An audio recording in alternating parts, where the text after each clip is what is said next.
साथियों नमस्कार। ग्लोबल ज्ञान चैनल पे आपका स्वागत है। साथियों आज एक नया सीरीज शुरू कर रहे हैं बीपीएससी का प्रीवियस ईयर क्वेश्चंस बैंक का। और अभी तक बीपीएससी ने जितना भी एग्जाम कंडक्ट करवाए हैं उन सारे क्वेश्चन बैंक को हम देख लेंगे। अभी 23 जनवरी को बीपीएससी का जो 67वां वह एग्ज़ाम है तो उसका पॉइंट ऑफ व्यू से हम आज से काम शुरू किए हैं। तो आज क्लास 1 होगा और पूरा का पूरा इसमें आपको पता है कि इसमें नेगेटिव मार्किंग नहीं है, तो पूरा का पूरा ध्यान इस पे केंद्रित कीजिए।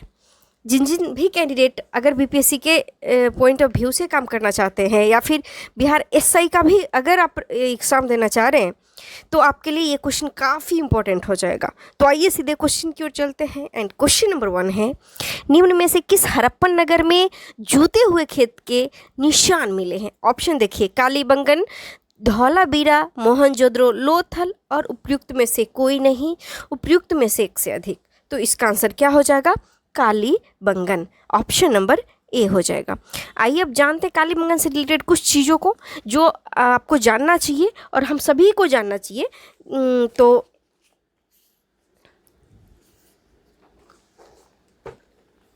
सिंधु घाटी की खोज वर्ष 1921 में दयाराम साहनी ने किया था और यह रावी नदी के तट पर स्थित है। सिंधु घाटी सभ्यता के दौरान जूते हुए खेत के प्रमाण कालीबंगन से प्राप्त हुए हैं। कहाँ से?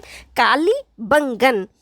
कालीबंगन राजस्थान में स्थित है और सिंधु घाटी सभ्यता के दौरान नर्तकी की कांस्य मूर्ति मोहनजोदड़ो से प्राप्त हुई है। तो जैसा कि आपको लग रहा होगा, तो क्वेश्चन नंबर 2 की तरफ चलते हैं। क्वेश्चन नंबर 2 है, त्रिरत्न या 3 रत्न जैसे सटीक ज्ञान, सच्ची आस्था और सटीक क्रिया निम्न में से किससे संबंधित है? ऑप्शन देखिए, बौद्ध धर्म, हिंदू धर्म, जैन धर्म, ईसाई धर्म, उपयुक्त में से कोई नहीं या उपयुक्त में से एक से अधिक। साथियों बीपीएससी का ये खासियत है कि अब जनरल एग्जाम में 4 ऑप्शन होते हैं लेकिन बीपीएससी में 5 ऑप्शन होगा और इसमें आपको सिलेक्टिव माइंड होना चाहिए कि 1 से 2 आंसर भी हो सकते हैं, कोई भी नहीं हो सकते हैं। तो ये जो ऑप्शन है इस पे भी फोकस करने की ज़रूरत है। तो ये इसका आंसर हो जाएगा ऑप्शन नंबर सी, जैन धर्म। ऑप्शन नंबर सी है, सटीक ज्ञान, सच्ची आस्था, सटीक क्रिया का संबंध जैन धर्म से है। इन तीनों को सम्मिलित रूप से त्रिरत्न या रत्नत्रय भी कहा जाता है। ये रत्न आध्यात्मिक मुक्ति के लिए आवश्यक है। जैन धर्म का स्थापना ऋषभदेव ने की थी और इसका वास्तविक संस्थापक महावीर को माना जाता है जो 24वें तीर्थंकर थे। किस धर्म के? जैन धर्म के। तो आइए क्वेश्चन नंबर 3 की ओर चलते हैं। एंड क्वेश्चन नंबर 3 है, इनमें से किस शासक ने चतुर्थ बौद्ध संगीति कश्मीर में आयोजित की थी? ऑप्शन देखिए, अशोक, अजातशत्रु, कनिष्क, कालाशोक, उपयुक्त में से कोई नहीं, उपयुक्त में से एक से अधिक। तो इसका आंसर हो जाएगा कनिष्क। कनिष्क हो गया। साथियों मैं एक बार रिकॉल आपको करवा दे रही हूँ कि कितने बौद्ध सनीति हुए हैं, कब हुए हैं, किसके शासनकाल में हुए हैं और कौन कौन अध्यक्ष रहे हुए हैं। जैसा कि फर्स्ट सनीति की बात, कुल मिला के बौद्ध धर्म में 4 संहितियाँ हुई है जिसमें प्रथम बौद्ध सनीति राजगृह में हुआ था। राजगृह को ही आजकल हम लोग राजगीर के नाम से जानते हैं। तो ये अजातशत्रु के शासनकाल में राजगृह में हुआ था और 483 ईसा पूर्व में महाकश्यप उस वक्त अध्यक्ष थे प्रथम बौद्ध सनीति की। अब आती है द्वितीय बौद्ध सनीति की। तो द्वितीय बौद्ध सनीति वैशाली में हुआ था। इसकी कालाशोक का शासनकाल था और 383 ईसा पूर्व में हुआ था और जिसके अध्यक्ष थे सवाकामी, जिनको सर्वकामी के नाम से भी जानते हैं। तृतीय बौद्ध सनीति पाटलिपुत्र में हुआ था, जो आज हम लोग अजीमाबाद, पटना ये सब जानते, पाटलिपुत्र। और उस वक्त अशोक का शासनकाल था। समय 251 ईसा पूर्व में था और मुगलिपुतीस इसके अध्यक्ष थे। अब आता है चतुर्थ बौद्ध सनीति। तो यह कुंडलवन जो कश्मीर में स्थित है वहाँ हुआ था। कनिष्क के शासनकाल था उस वक्त और ईस्वी की प्रथम शताब्दी में और वहाँ के जो अध्यक्ष थे वो वशोमित्र थे। तो आइए नेक्स्ट क्वेश्चन की ओर चलते हैं, क्वेश्चन नंबर 4 की ओर। एंड क्वेश्चन नंबर 4 है, निम्न में से किस भारतीय दर्शन ने परमाणु सिद्धांत का प्रतिपादन किया? ऑप्शन नंबर ए है योग, बी है न्याय, सी है सांख्य, डी है वैशेषिक एंड ई है उपयुक्त में से कोई नहीं या उपयुक्त में से एक से अधिक। तो इसका आंसर हो जाएगा आपको ऑप्शन नंबर डी, वैशेषिक। जैसा कि आपको पता होगा कि परमाणु दर्शन का सिद्धांत वैशेषिक दर्शन कणाद द्वारा प्रतिपादित किया गया था। न्याय दर्शन का संबंध गौतम से है, वही सांख्य दर्शन का संबंध कपिल मुनि से है। आइए क्वेश्चन नंबर 5 की ओर चलते हैं। एंड क्वेश्चन नंबर 5 है, क्वेश्चन नंबर 5 है, किस दिल्ली सुल्तान ने रक्त एवं लौह की नीति अपनाई? तो बेशक बलबन, आप मार दीजिए ऑप्शन नंबर बी, बलबन। तो बलबन का क्या था? रक्त एवं लौह नीति का प्रतिपादन दिल्ली के सुल्तान बलबन द्वारा किया गया था। रक्त एवं लौह का तात्पर्य अपने शत्रुओं के प्रति कठोर नीति से है। राज दरबार में सिजदा एवं पैबोस प्रथा की शुरुआत बलबन ने ही किया था। इसे उलूंग खा के नाम से भी जाना जाता है। तो ये थी बलबन से रिलेटेड कुछ छोटी सी चीज़ें जो हम सभी को जानना चाहिए। क्वेश्चन नंबर 6 है, कौन सा मध्यकालीन भारतीय साम्राज्य व्यापक स्तर पर स्थानीय स्वशासन के लिए प्रसिद्ध था? ऑप्शन देखिए, Chalukya, Chola, Solanki, Parmar. And D E है उपयुक्त में से कोई नहीं या उपयुक्त में से एक से अधिक। तो आपको पता होगा ऑप्शन नंबर बी, जो चोल था वो साम्राज्य व्यापक के लिए काफ़ी ज़्यादा प्रसिद्ध था, काफ़ी ज़्यादा इसको प्रसिद्धि थी। तो चोल वंश का जो संस्थापक था वो था विजयालय। इस वंश की राजधानी तंजौर थी। राजेंद्र प्रथम के शासनकाल में यह वंश अपने चरमोत्कर्ष पर था। इसने गंगईकोंड की उपाधि धारण की थी और चोल साम्राज्य के समय बड़ी संख्या में शिलालेख तथा तांबा के प्लेट का निर्माण किया जाता था। चोल शासकों के उत्तर में रूर शिलालेख के माध्यम से हमें चोल काल के ग्राम प्रशासन के बारे में जानकारी मिलती है। तो इस प्रकार आपने देखा। आइए क्वेश्चन नंबर 7 की ओर चलते हैं। एंड क्वेश्चन नंबर 7 है,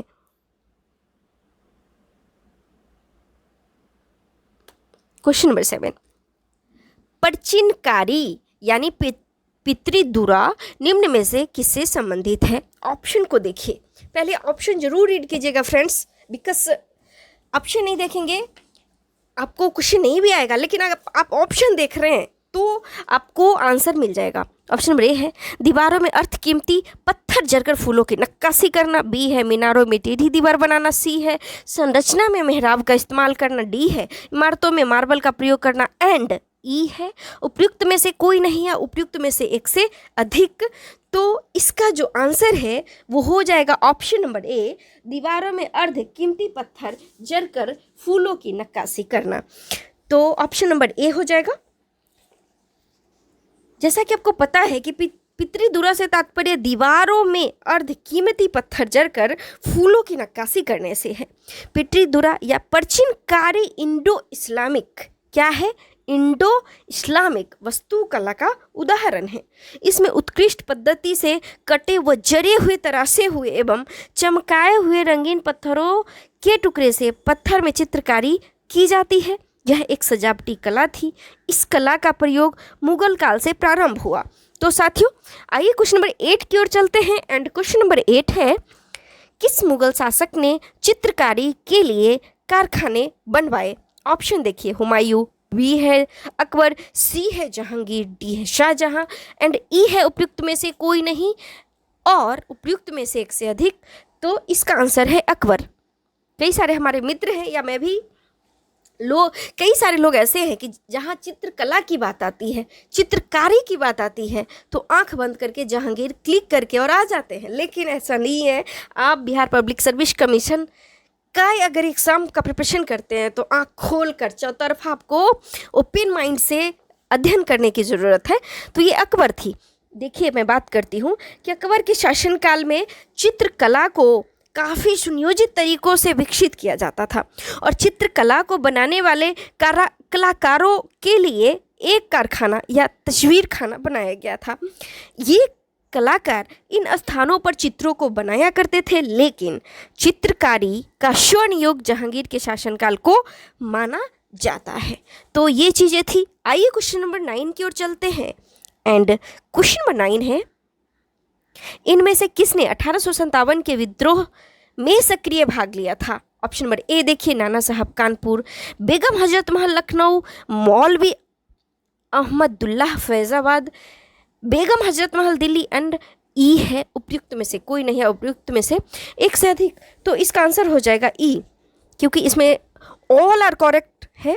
जैसा कि 1857 की क्रांति में उपयुक्त में से सारा लोगों ने सक्रिय रूप से भाग लिया था, और नाना साहब ने कानपुर में, बेगम हजरत महल लखनऊ जो गोमती किनारे लखनऊ में है, ये उत्तर प्रदेश में है, मौलवी अहमदुल्ला ने फैजाबाद तथा बहादुर शाह ने दिल्ली से भाग लिया था, और भारतीय स्वतंत्रता सेनानी बीडी सावरकर ने 1857 की क्रांति को भारत का पहला स्वतंत्रता संग्राम कहा था। साथियों, मैं यहाँ पे एक बात कहना चाहूँगी कि कई सारे लोग ऐसे हैं जो बीडी सावरकर को आतंकवादी कहते हैं, कई सारे लोग ऐसे हैं जो बीडी सावरकर को देशभक्ति कहते हैं, लेकिन ये जो 1857 को उन्होंने भारत का पहला स्वतंत्रता संग्राम कहा था, तो इस बिंदु पे आपका क्या विचार है कमेंट सेक्शन में हमें कमेंट जरूर करें। और यह एक चर्चा का विषय है, पढ़ने का विषय है, इतिहास को उलटने का विषय है। तो आइए क्वेश्चन नंबर 10 की ओर चलते हैं। एंड क्वेश्चन नंबर 10 है, किस अधिनियम के बारे में जवाहरलाल नेहरू ने कहा था कि हमें एक ऐसी कार दी गई है जिसमें सब ब्रेक थे किंतु इंजन ही नहीं था? तो ऑप्शन नंबर ए है 1858 का अधिनियम, बी है 1909 का अधिनियम, सी है 1919 का अधिनियम, डी है 1935 का अधिनियम एंड ई है उपयुक्त में से कोई नहीं या एक से अधिक। तो इसका आंसर हो जाएगा ऑप्शन नंबर डी 1935 का शासन अधिनियम। बिकॉज जो 1935 के भारत सरकार अधिनियम को जवाहरलाल नेहरू ने कहा था कि यह एक ऐसी कार है जिसमें ब्रेक तो है परंतु इंजन नहीं है। यह अधिनियम भारत में संघीय व्यवस्था पर जोर दिया, लेकिन भारत की स्वतंत्रता के विषय में मौन रहा, जिसके कारण भारतीय द्वारा इसकी आलोचना की गई। आइए क्वेश्चन नंबर 11 की ओर चलते हैं। एंड क्वेश्चन नंबर 11 है, दांडी यात्रा कितने दिन चली थी? तो ऑप्शन नंबर ए है 10 दिन, बी है 20 दिन, सी है 24 दिन, डी है 30 दिन एंड ई तो जानते हैं आप, none of these and all of. और तो इसका आंसर हो जाएगा 24 दिन, ऑप्शन नंबर सी।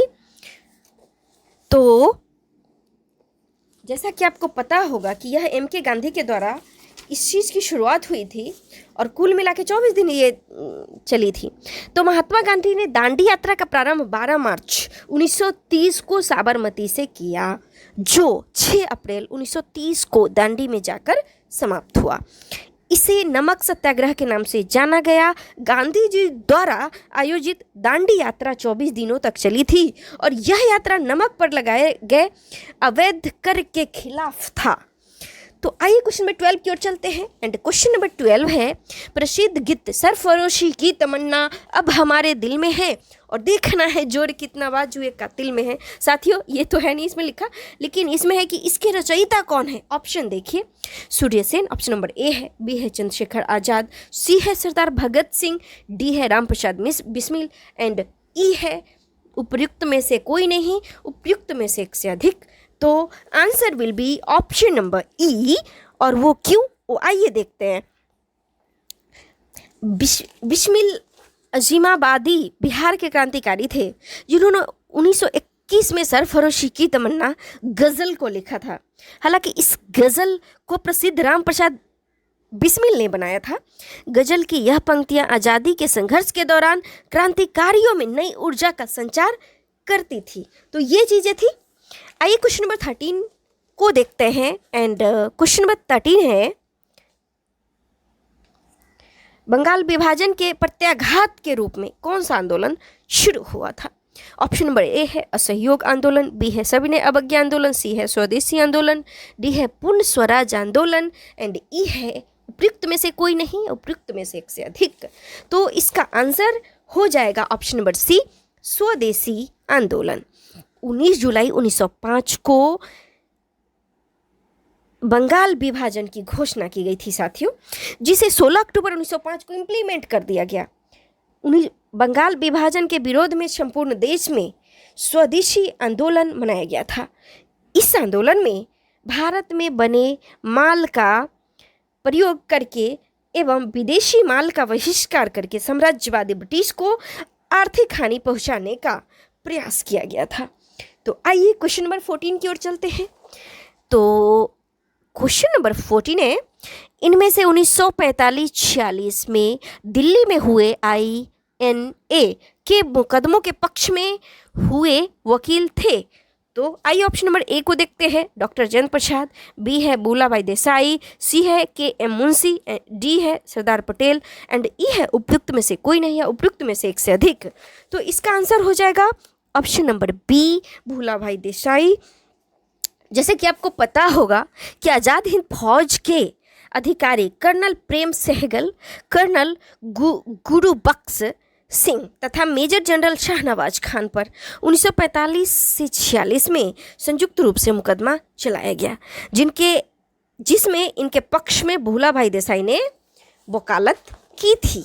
आइए क्वेश्चन नंबर 15 को देखते हैं एंड क्वेश्चन नंबर 15 है, मैडम कामा ने भारत के त्रिरंगी स्वतंत्रता ध्वज को कहाँ फहराया था?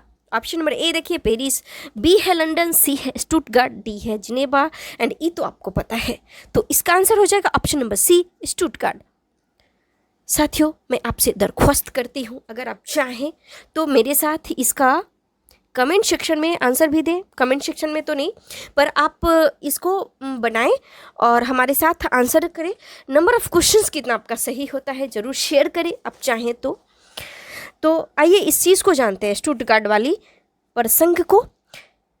मैडम कामा ने भारतीय स्वतंत्रता आंदोलन के प्रतीक के रूप में 22 अगस्त 1907 सातवीं अंतर्राष्ट्रीय कांग्रेस को स्टुटगार्ट में भारत का प्रथम राष्ट्रीय ध्वज फहराया था।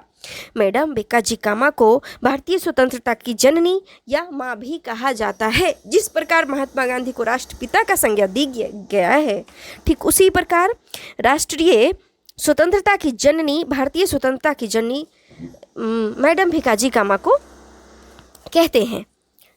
तो आइए क्वेश्चन 16 को देखते हैं एंड क्वेश्चन नंबर 16 है, निम्न में से कौन सी जोड़ी सही है? ऑप्शन नंबर ए है विनोबा भावे द्वितीय व्यक्तिगत सत्याग्रही, बी है सी अरदास देशबंधु, सी है विलियम बेटनवर्ग 1907 के कांग्रेस सभापति, डी है श्यामजी कृष्ण वर्मा पेरिस में इंडिया हाउस के संस्थापक एंड ई है उपयुक्त में से कोई नहीं, उपयुक्त में से एक से अधिक। तो इसका आंसर हो जाएगा ऑप्शन नंबर बी, सी अरदास। सी अरदास को ही देशबंधु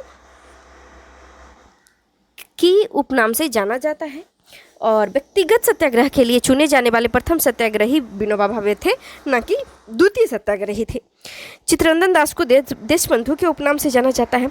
श्यामजी कृष्ण वर्मा ने लंदन में इंडिया हाउस की स्थापना 1905 में किया था और 1907 में हुए सूरत अधिवेशन की अध्यक्षता रासबिहारी घोष ने किया था। तो आइए क्वेश्चन नंबर 17 की ओर चलते हैं एंड क्वेश्चन नंबर 17 है, भारतीय राष्ट्रीय कांग्रेस द्वारा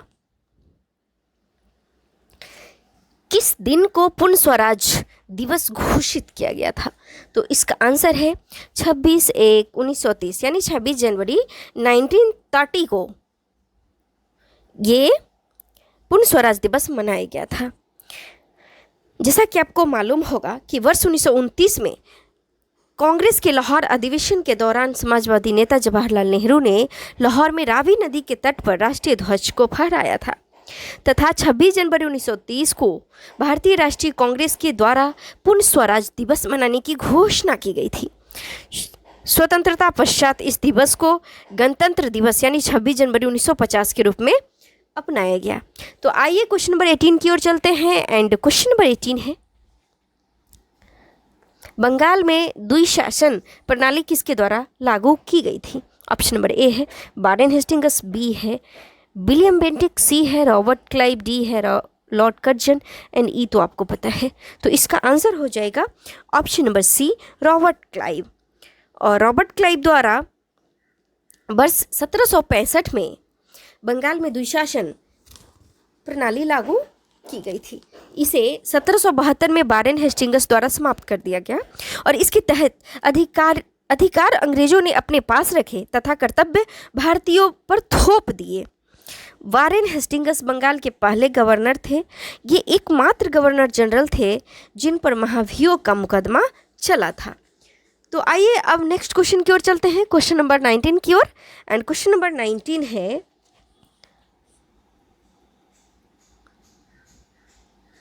इनमें से किसने 1893 में शिकागो में आयोजित धर्म संसद में भाग लिया था? तो ऑप्शन नंबर ए है दयानंद सरस्वती, बी है स्वामी विवेकानंद, सी है महात्मा गांधी, डी है राजा राम मोहन राय और ई आपको पता है, इसलिए मेरा एनर्जी को कृपया बचाए रखने दीजिए। तो इसका आंसर है स्वामी विवेकानंद, जिनको तूफानी हिंदू के नाम से भी जानते हैं। 11 सितंबर 1893 में शिकागो यानी अमेरिका में आयोजित धर्म सम्मेलन में स्वामी विवेकानंद ने भारत का प्रतिनिधित्व किया था और इस सम्मेलन में दुनिया भर के सभी प्रतिनिधियों ने भाग लिया था। स्वामी विवेकानंद के बचपन का नाम नरेंद्र दत्त था। इन्हें भारत का आध्यात्मिक गुरु माना जाता है। इन्होंने 1897 में रामकृष्ण मिशन की स्थापना की थी। तो आइए नेक्स्ट क्वेश्चन की ओर चलते हैं हम लोग, क्वेश्चन नंबर 20 की ओर। क्वेश्चन नंबर 20 है 1923 में स्वराज पार्टी का गठन किसने किया? ऑप्शन नंबर ए है महात्मा गांधी, बी है वल्लभ भाई पटेल, सी है सी.आर. दास एवं मोतीलाल नेहरू, डी है बी.आर. अम्बेडकर एंड ई उपयुक्त में से कोई नहीं या उपयुक्त में से एक से अधिक। तो इसका आंसर हो जाएगा ऑप्शन नंबर सी, सी.आर. दास एवं मोतीलाल नेहरू। स्वराज पार्टी की स्थापना 1923 में चित्तरंजन दास तथा मोतीलाल नेहरू ने किया था। असहयोग आंदोलन की समाप्ति के बाद कांग्रेस के विभिन्न नेताओं में असंतोष था और यह इसी विवाद को लेकर मोतीलाल नेहरू तथा चित्तरंजन दास ने अलग होकर स्वराज पार्टी का गठन किया था। इसका मुख्य उद्देश्य व्यवस्थापिकाओं सभाओं में प्रवेश कर सरकार की नीतियों का आलोचना करना था। तो ये सारी चीज़ें थी। अब आइए क्वेश्चन नंबर 21 की ओर चलते हैं एंड क्वेश्चन नंबर 21 है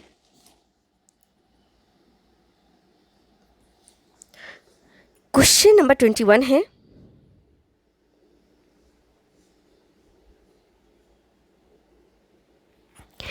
प्रसिद्ध नाटक नील दर्पण, जिसमें इंडिगो की खेती करने वाले किसानों के दमन का चित्रण किया गया है, की रचना किसने की? ऑप्शन नंबर ए है शरत चंद्र चटर्जी, बी है रविन्द्रनाथ टैगोर, सी है वरिंद्र घोष, डी है दीनबंधु मित्र एंड ई है उपयुक्त में से कोई नहीं है, उपयुक्त में से एक से अधिक। तो निस्संदेह इसका आंसर हो जाएगा ऑप्शन नंबर डी दीनबंधु मित्र। और नील दर्पण नाटक के रचनाकार दीनबंधु मित्र थे, आपको पता ही होगा।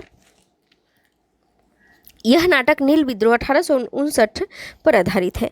इसमें नील किसानों की दुर्दशा पर चर्चा की गई है और नील दर्पण का अंग्रेजी में अनुवाद मधुसूदन दत्त ने किया था। नील विद्रोह की घटना बंगाल के नदिया जिले में हुआ था, जिसके प्रमुख नेता दिगंबर विश्वास तथा विष्णु विश्वास थे। तो आइए अब क्वेश्चन नंबर 22 की ओर चलते हैं एंड क्वेश्चन नंबर 22 है 1760 का प्रसिद्ध बांडीवास का युद्ध अंग्रेजों द्वारा किसके खिलाफ लड़ा गया था? ऑप्शन नंबर ए है फ्रांसीसी, बी है स्पेन, सी है मैसूर, डी है कर्नाटका एंड ई तो आपको पता ही होगा। तो इसका आंसर हो जाएगा ऑप्शन नंबर ए फ्रांसीसी। जैसा कि आप जानते होंगे कि 22 जनवरी 1760 को अंग्रेजों तथा फ्रांसीसियों के मध्य बांडीवास का युद्ध हुआ था। यह एक निर्णायक युद्ध था जिसमें फ्रांसीसी नेता की हार हुई और बांडीवास के युद्ध में अंग्रेजी सेना का नेतृत्व आयरकूट ने किया था। इस युद्ध के पश्चात यह तय हो गया कि भारत पर स्वामित्व अंग्रेजों का होगा। आपसे मैं एक सवाल इसमें करना चाहूँगी कि बांडीवास किस राज्य में है? हमें कमेंट सेक्शन में इसका आंसर दे दीजिएगा। तो आइए क्वेश्चन नंबर 23 की ओर चलते हैं एंड क्वेश्चन नंबर 23 है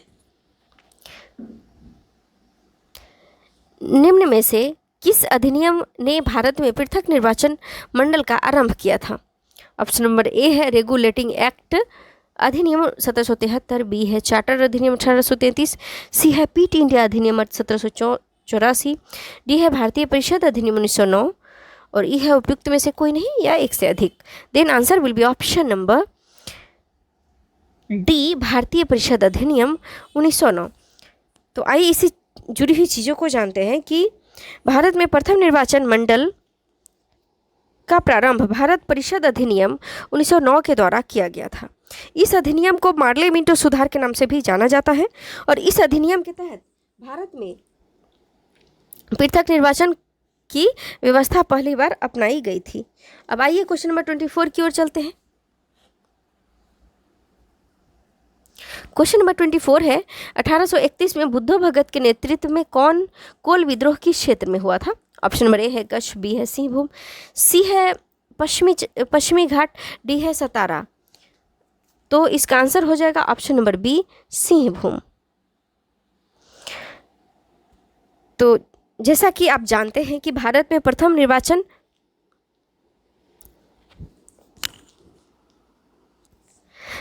साथियों, अभी जो सिंहभूम है वो झारखंड राज्य का पार्ट है और कोल विद्रोह सिंहभूम के क्षेत्रों में हुआ था। इस विद्रोह के प्रमुख नेता बुद्धो भगत एवं मदारी महतो थे और यह विद्रोह 1831 से 32 ईस्वी में हुआ था। तो आइए अब नेक्स्ट क्वेश्चन की ओर चलते हैं, क्वेश्चन नंबर 25 की ओर। एंड क्वेश्चन नंबर 25 है निम्न में से किस कॉलेज में गांधी जी ने पढ़ाई की थी? ऑप्शन नंबर ए है श्यामल दास कॉलेज भावनगर, बी है धर्म सिंह कॉलेज राजकोट, सी है गुजरात कॉलेज अहमदाबाद, डी है Bahauddin college Junagadh and E है उपयुक्त में से कोई नहीं या उपयुक्त में से एक से अधिक। तो ये काफ़ी ज़्यादा इंपॉर्टेंट क्वेश्चन है।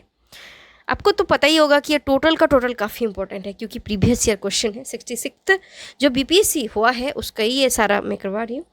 तो इसका ऑप्शन नंबर ए हो जाएगा श्यामल दास कॉलेज भावनगर। और गांधी जी की प्रारंभिक पढ़ाई राजकोट में हुई थी। मैट्रिक उत्तीर्ण होने के बाद उन्होंने भावनगर के श्यामल दास कॉलेज में पढ़ाई की।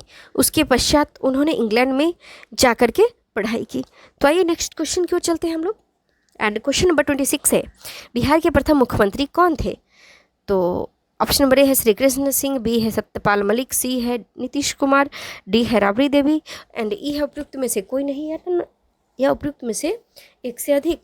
तो इसका आंसर होगा श्री कृष्ण सिंह, ऑप्शन नंबर ए। तो जो बिहार के प्रथम मुख्यमंत्री थे वो डॉक्टर श्री कृष्ण सिंह थे और 1937 में गठित प्रथम कांग्रेसी मंत्रिमंडल में वे मुख्यमंत्री बने थे। स्वतंत्रता के पश्चात 1946 से 1961 तक के वे मुख्यमंत्री रहे थे। श्री कृष्ण सिंह को बिहार केसरी के नाम से भी जाना जाता है। तो आइए क्वेश्चन नंबर 27 की ओर चलते हैं। एंड क्वेश्चन नंबर 27 है बिहार में कांग्रेस का प्रथम अधिवेशन कब रखा गया था? ऑप्शन है पटना, कहाँ रखा गया था? तो ऑप्शन नंबर ए है पटना, बी है गया, सी है Muzaffarpur, D Darbhanga and E है उपयुक्त में से कोई नहीं, उपयुक्त में से एक से अधिक। तो प्रथम की जहाँ तक बात है वो पटना में हुआ था 1912 में, बांकीपुर पटना में, और द्वितीय बार गया में हुआ था। द्वितीय जो बिहार में अधिवेशन हुआ था कांग्रेस का वह गया में हुआ था। तो बिहार में कांग्रेस का पहला अधिवेशन 1912 में बांकीपुर पटना में आयोजित किया गया और इसकी अध्यक्षता आर.एन. मधोलकर ने किया था। इसके बाद 1922 में गया में कांग्रेस का अधिवेशन हुआ था जिसकी अध्यक्षता चित्तरंजन दास ने किया था। आइए क्वेश्चन नंबर 28 की ओर चलते हैं। एंड क्वेश्चन नंबर 28 है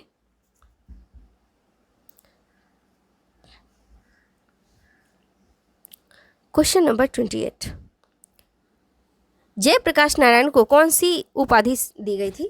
ऑप्शन नंबर ए है प्रजा हितेच्छु, बी है लोकनायक, सी है लोकमान्य, डी है राष्ट्रनायक, डी एंड ई है उपयुक्त में से कोई नहीं, उपयुक्त में से एक से अधिक।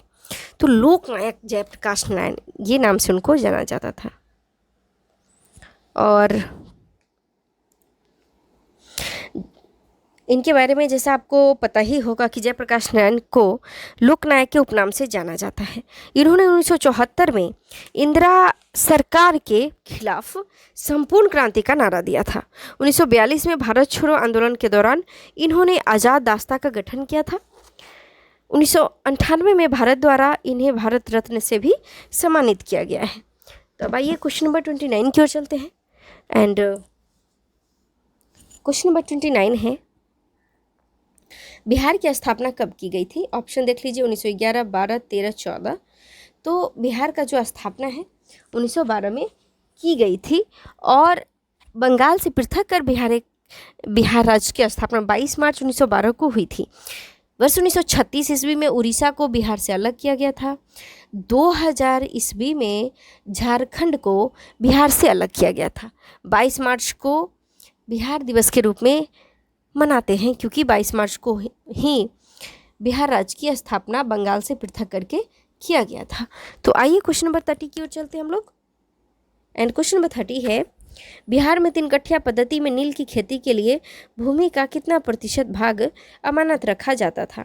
ऑप्शन नंबर ए है 1/10, 1/3, 3/20 एंड डी है 3/25। तो इसका आंसर हो जाएगा 3/25, यानी 20 कट्ठा में से 3 कट्ठा आपको क्या चीज़ का खेती करना होगा? वो आपको नील की खेती करनी होगी। बिहार के चंपारण जिले के किसान 3 कट्ठा पद्धति से शोषित थे और इस पद्धति के अनुसार किसानों को अपनी भूमि के 20 कट्ठे जमीन पर 3 कट्ठे नील की खेती करना अनिवार्य होता था। गांधी जी द्वारा चलाए गए चंपारण सत्याग्रह 1917 के पश्चात इस पद्धति को समाप्त कर दिया गया। तो आइए क्वेश्चन नंबर 31 की ओर चलते हैं। एंड क्वेश्चन नंबर 31 है, रामविलास पासवान ने अपना राजनीतिक सफर किस राजनीतिक दल से प्रारंभ किया था? ऑप्शन देख लीजिए, जनता पार्टी, भारतीय लोक दल, संयुक्त सोशलिस्ट पार्टी, प्रजा सोशलिस्ट पार्टी एंड ई है उपयुक्त में से कोई नहीं, उपयुक्त में से एक से अधिक। तो ऑप्शन नंबर सी इसका आंसर हो जाएगा, संयुक्त सोशलिस्ट पार्टी। तो बिहार के प्रसिद्ध नेता रामविलास पासवान ने अपनी राजनीतिक जीवन की शुरुआत संयुक्त सोशलिस्ट पार्टी से की थी। वर्ष 1969 ईस्वी में वो पहली बार बिहार के विधानसभा का चुनाव इसी पार्टी से जीते थे।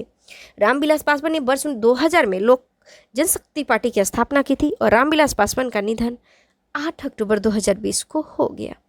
तो अब आइए जानते हैं क्वेश्चन नंबर 32 की। एंड क्वेश्चन नंबर 32 है,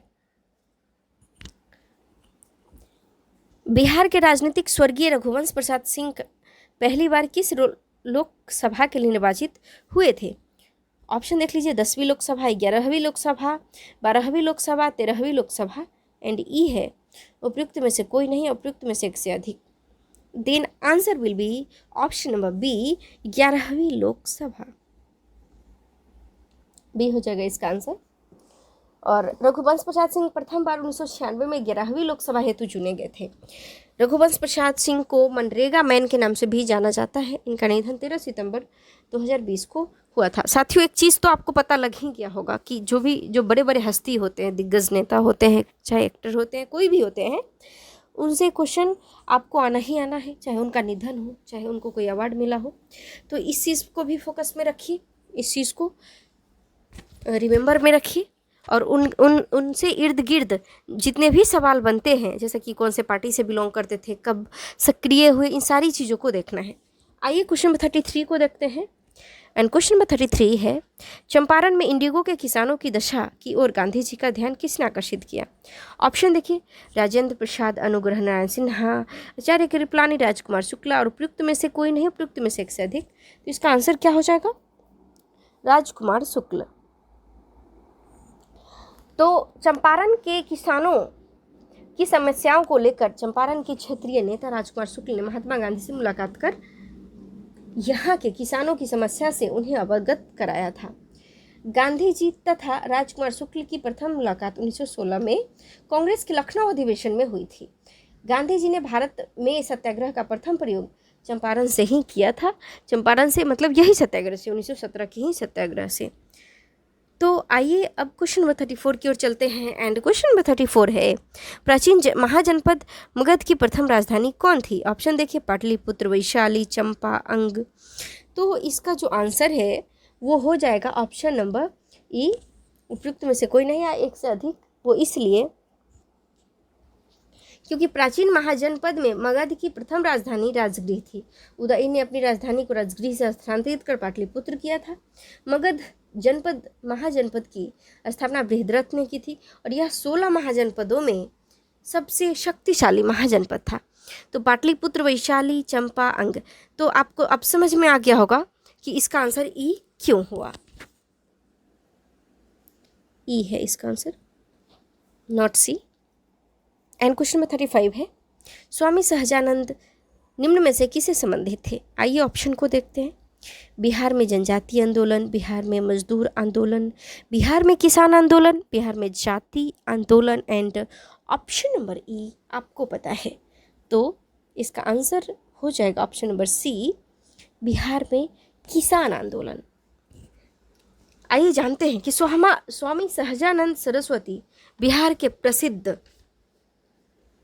किसान नेता थे और इन्होंने 1928 से 29 में प्रांतीय किसान सभा का गठन किया था तथा 1936 में लखनऊ में अखिल भारतीय किसान सभा का भी गठन किया था। आइए क्वेश्चन नंबर 36 को देखते हैं। एंड क्वेश्चन नंबर 36 है, निम्न में से कौन सा भारत में गांधी जी का प्रथम सत्याग्रह आंदोलन था जिसमें उन्होंने सविनय अवज्ञा का प्रयोग किया था? ऑप्शन को देखिए, चंपारण, खेरा, अहमदाबाद, रॉलेट एक्ट। तो इसका जो आंसर है वो हो जाएगा चंपारण। जहाँ तक भारत का सवाल है साथियों, तो अगर गांधी जी के बारे में पूछा जाए कि पूरे भारतवर्ष में, नॉट इन बिहार ओनली, पूरे भारतवर्ष में अगर गांधी जी का प्रथम सत्याग्रह थी या प्रथम सफल सत्याग्रह थी तो वह 1917 का चंपारण सत्याग्रह थी। अगर परीक्षा में आपको कुछ समझ में नहीं आ रहा है और पश्चिमी ये चंपारण दिया रहे 1917 का, आप निस्संदेह उसको क्लिक करके उसको मार करके और घर आ जाए। क्वेश्चन नंबर 37 है, क्वेश्चन नंबर 37 है, बिहार में 1857 के विद्रोह का नेतृत्व किसने किया? ऑप्शन देख लीजिए, नाना साहब, तात्या टोपे, कुंवर सिंह, मौलवी अहमदुल्लाह और ई पता है आपको। इसका आंसर हो जाएगा कुंवर सिंह, क्योंकि इनको बिहार का शेर कहा जाता है, दहाड़ता हुआ शेर कह लीजिए कुंवर सिंह को। तो बिहार में 1857 की क्रांति का नेतृत्व वीर कुंवर सिंह ने किया था और कुंवर सिंह जगदीशपुर के जमींदार थे। जैसा कि 1857 की क्रांति का सवाल है, तो कानपुर से नाना साहब थे, लखनऊ से बेगम हजरत महल थी, झांसी से लक्ष्मीबाई थी और कानपुर जो नाना साहब के सहयोगी थे, कानपुर से तात्या टोपे भी थे। तो ये चीज़ें हैं साथियों। इसको ये पार्ट 1 है और हमारी कोशिश है पार्ट 2, पार्ट 3 ऐसा कर करके आपको इसका 3 पार्ट में इसका आंसर आएगा। और ऐसा कि मन उबे नहीं, पूरे इंटरेस्ट के साथ पढ़िए, रोचकता लाइए अध्ययन। 38 है, जनजाति और जिले के निम्न जोड़ों में से कौन सा जोड़ा सही नहीं है? ऑप्शन देख लीजिए, संथाल बांका, मुंडा जमुई, सी उरांव सुपौल, खरवार भागलपुर और ई पता है आपको। देन आंसर विल बी, देखिए क्वेश्चन में क्या बोल रहे नहीं, इसको हमेशा फोकस रखना है साथियों, क्योंकि कई बार कई हमारे मित्र, कई हमारे साथी इसको एग्जाम में इसका आंसर गलत करके आ जा रहे हैं। क्योंकि क्वेश्चन को ढंग से पढ़ना है, पूरा पढ़ना है, समय नहीं है। और हैबिट विकसित कीजिए, मेरे साथ प्रैक्टिस कीजिए। अभी तो 23 जनवरी को एक एक दिन क्लास 1 से लेके अप टू 23 तक, पूरा 22 तक पूरा का पूरा मेरी कोशिश होगी करवाऊँ। तो इसका आंसर हो जाएगा ऑप्शन नंबर बी, मुंडा जमुई। मुंडा जमुई से नहीं था, अब कहाँ से था आइए जानते हैं। तो मुंडा जनजाति का विस्तार उत्तरी बिहार के भी कुछ जिलों में है और बिहार के कटिहार जिले में इस जनजाति की आबादी 4.5% के आसपास है। तो ये जो है मुंडा जो जनजाति है ये सही सुमेलित नहीं है। संथाल बांका में था, उरांव सुपौल में था, खरवार भी भागलपुर में था। तो आइए क्वेश्चन 39 की ओर चलते हैं। एंड क्वेश्चन नंबर 39 है, बिहार राज्य के कुल भौगोलिक क्षेत्र की तुलना में समस्त वन्य क्षेत्र का प्रतिशत क्या है? ऑप्शन देख लीजिए, 7.27, बी है 6.87, सी है 3.2 एंड डी है 12.77, ई है उपयुक्त में से कोई नहीं है, उपयुक्त में से एक से अधिक। Then answer will be option number E. वन रिपोर्ट 2019 के अनुसार बिहार में वनों का आवरण 7.305%,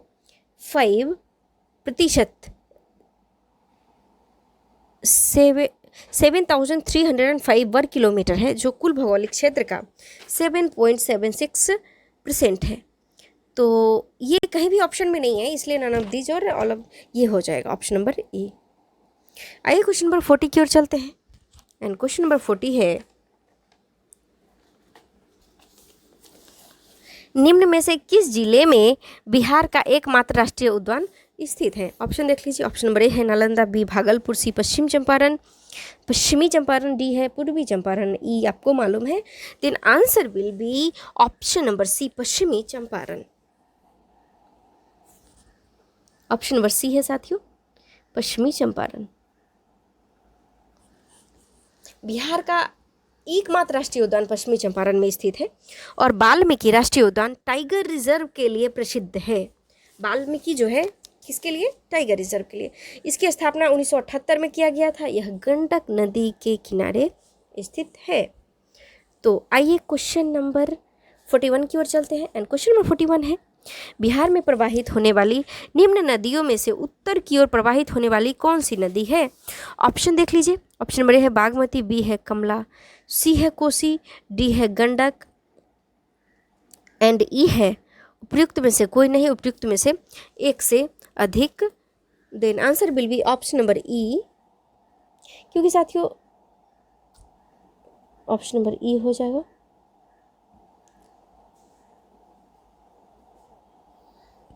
क्योंकि देखिए बागमती, कोसी, कमला, गंडक सब उत्तर की ओर से दक्षिण की तरफ प्रवाहित होने वाली नदियां हैं।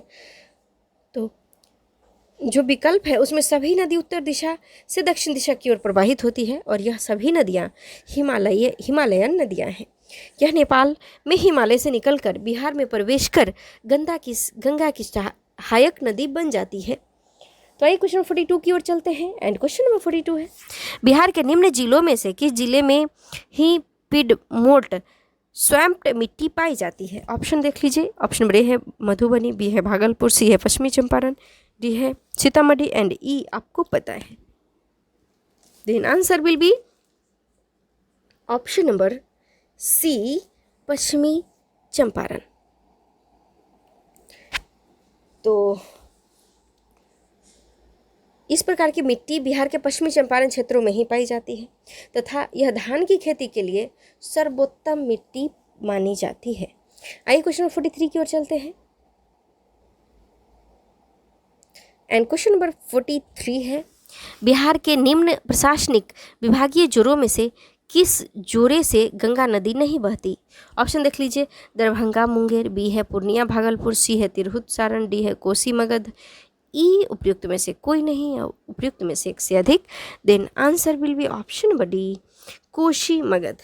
क्योंकि सारे के सारे विकल्प में बिहार में कोसी मगध के प्रशासनिक क्षेत्रों में गंगा नदी नहीं प्रवाहित होती है और गंगा नदी बिहार के 12 जिलों से होकर बहती है। बक्सर, भोजपुर, सारण, पटना, वैशाली, समस्तीपुर, बेगूसराय, मुंगेर, खगड़िया, कटिहार, लखीसराय एंड भागलपुर। तो इस प्रकार कुल 12 डिस्ट्रिक्ट से होकर के गंगा नदी प्रवाहित होती है। Then answer will be option number D, Kosi, Magadh. Question number 44 को देखिए। क्वेश्चन नंबर 44 है, वर्ष 1632 में बिहार के पटना शहर में कौन सी कंपनी ने अपनी फैक्ट्री स्थापित की? ऑप्शन नंबर ए है British East India Company, B है Dutch East India Company, C है पुर्तगाली ईस्ट इंडिया कंपनी, डी है French East India Company and E है उपयुक्त में से कोई नहीं या उपयुक्त में से एक से अधिक। Then answer will be option number B, Dutch East India company. Dutch East India company ने 1632 में पटना में अपना पहला कारखाना स्थापित किया था। यहाँ से मुख्यतः चीनी, शोरा, सूती वस्त्र, अफीम आदि का व्यापार किया जाता था। तो साथियों आज जो हमारा मिशन है वो कुल मिला के 50 क्वेश्चन करने का है। क्वेश्चन